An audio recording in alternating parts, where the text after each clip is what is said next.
My name is Velma Ybarra, and I serve as the Education Chair for Texas LULAC, and I'm here to testify against the bill.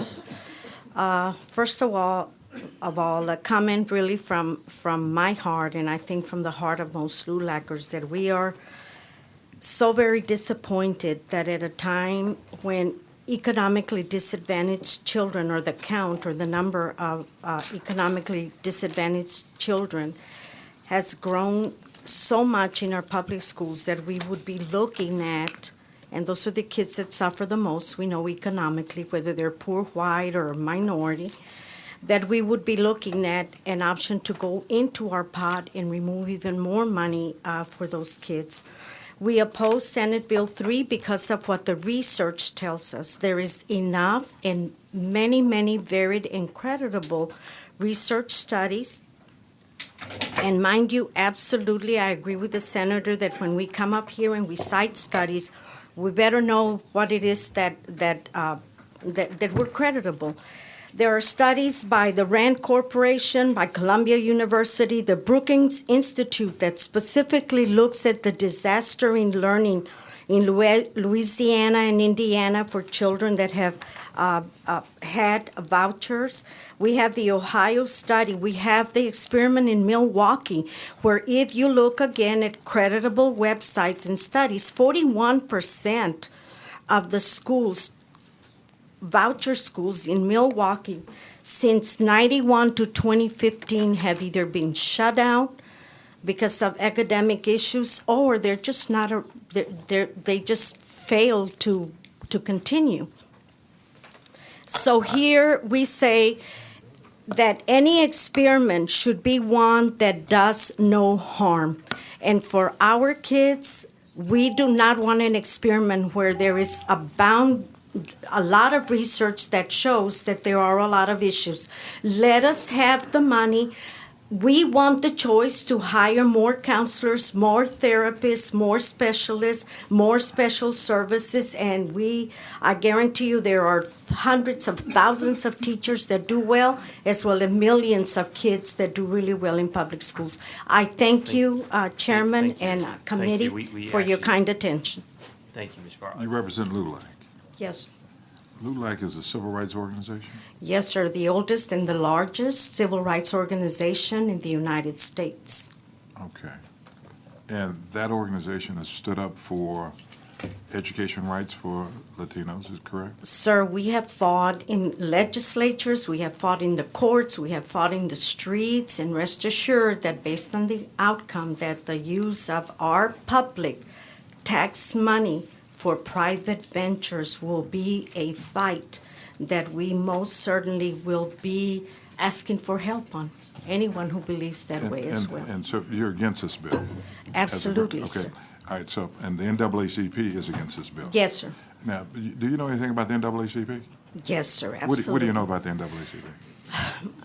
The NAACP led the charge for civil rights in this country, and through that movement, so very, very many others benefited and were helped along the way.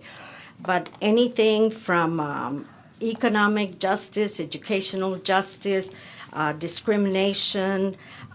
When the gentleman from IDRA was here earlier to talk about how the research shows that in most states, for the larger part, those that benefit or have benefited from voucher programs, sir, have been those that can afford to pay the difference. In Texas... Okay, oh, hold on for 1 second, because I know we got a lot of... I apologize. So, members, we have the oldest Latino civil rights organization and the oldest African American civil rights organization saying no to this legislation that I'm hearing from the proponents that will benefit the minority children, our poor minority children.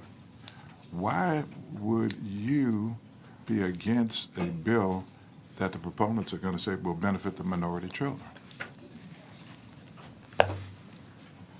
Because there are too many sad stories and too many creditable studies that are out there that show that, in fact,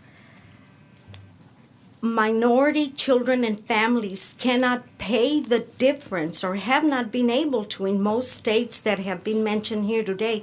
They cannot pay the difference in the tuition. In Texas, the average, sir, tuition is about $10,000, $9,700.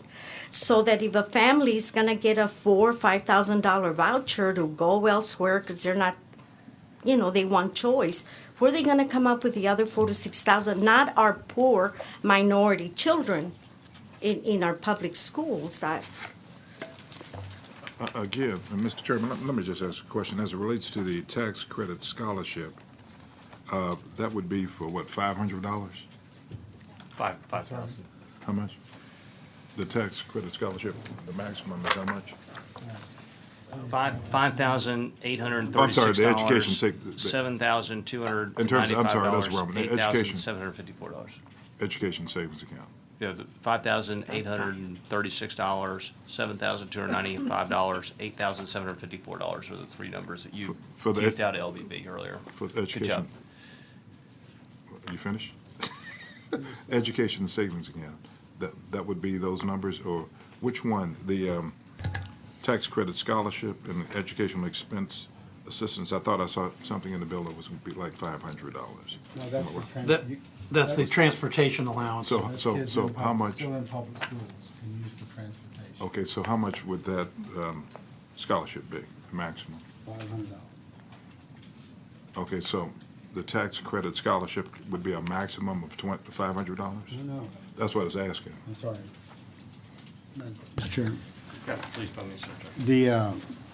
the tax credit scholarship has money for private school tuition, but it also has for children who choose to stay in the public school but want to exercise public school choice, or they can use up to $500 for transportation, those types of things. Okay, help me out. That maybe it's just my confusion. Students that qualify under eligibility. As it relates to the insurance premium program, Oh, the tax credit scholarship. right? What is the maximum amount of a scholarship under that particular It's program? 75% of the average statewide M&O, which currently is, $7,294. thank you, So then it would be that for the education savings account, it would be the same thing? same number. So then you're saying that there would be a maximum, depending upon which one of the buckets you fall in? Well, you could can be some actually, $15,000. for certain qualifying families, they can combine the two. And it'll be a maximum of $15,000? No, it's up to the maximum of whatever the private school tuition is. They can't get more than that. Up to the private school tuition? So the school that they choose, if it's higher than, these are for the very low income, they can actually put the two together up to the amount of the tuition for the private school. Again, so let me go back. Is there water? You heard this exchange right here. Yes, sir. Why would the two oldest civil rights organizations representing minorities in this country be against such a plan? Because once those kids apply to those private or private religious schools, we don't know what kind of interviewing process, what kind of vetting process they're going to have. In most states, it starts off as a really, really good experiment for minorities and those that are in most need. However, the research pans out this way. A lot of kids can get the transportation. The mamas that were here that say, oh, I'll do this homeschooling thing. How many of our poor mamas and dads are able to stay at home full time because they couldn't afford the $40,000 or $100,000 tuition? That's not Texas, and that's not the community in LULAC that we serve. That is why we are so very concerned that if we look at the history of what has occurred in other states, sir, that is not what has panned out, that those that are in the greatest needs are the ones that benefited the most. In fact, the research is very strong in that those who have benefited, and sir, we support good private and religious education anywhere. We in LULAC want children to do well anywhere. And that's great, but not on our public tax money. That's where the divide, so to speak, occurs. But absolutely, we want children to do well anywhere. I'm a 39-year retired high school educator and a former board member, and we want kids to do well, regardless of where they're at. Okay, thank you, Mr. Chairman. Thank you, sir. Mhm.